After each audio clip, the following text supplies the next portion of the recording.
My name is ChrisBrinker, and I will be talking you through my productivity study of the 801 Polaris building located in Columbus, Ohio.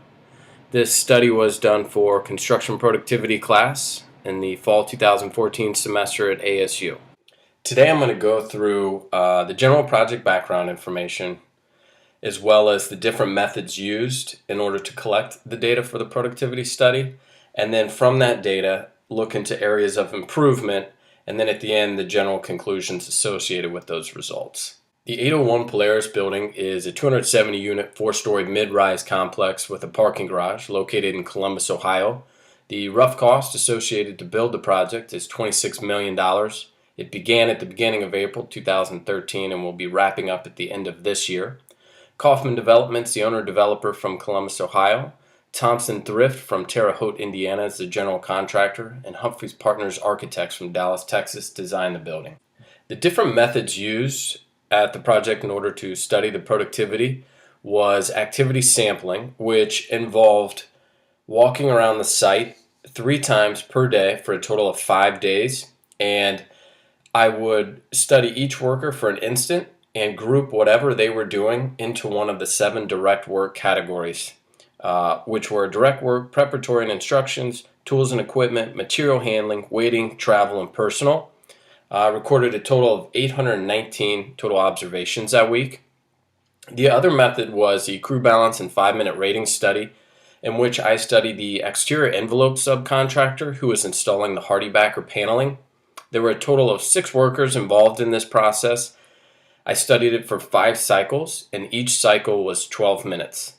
In addition to doing the 5-minute study on the exterior subcontractor, I also did a process flow to analyze how the work was being completed in order to look for improvements, as well as the way they had their particular site laid out to see if it could be optimized.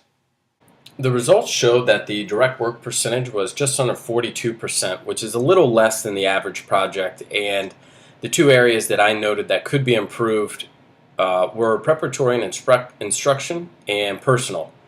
The prep work was a direct result of a lot of changeover in the management on the general contractor side, which trickled down to a lack of direction, and therefore a lot of the subs had to go through more instruction than would have otherwise had a constant site superintendent been there. The other was personal time.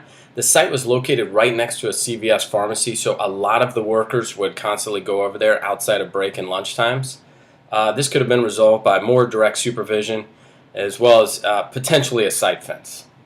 The 5-minute rating study showed that the exterior siding contractor was 52% in effective work, which is very good.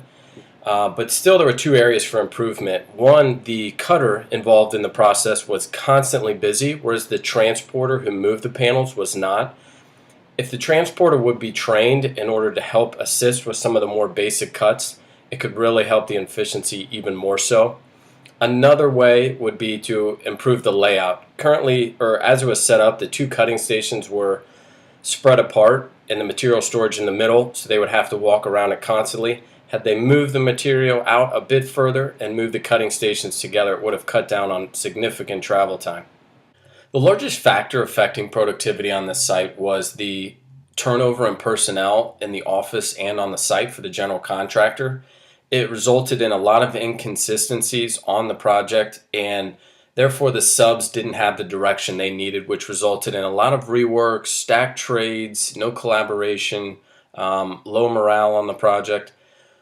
They would have been able to, had they implemented the weekly work plans or the last planner method from the lean principles, what that would have done was allowed a venue for these subcontractors to get together on a weekly basis for, if nothing else, to speak to one another and those that are critical to the week coming ahead.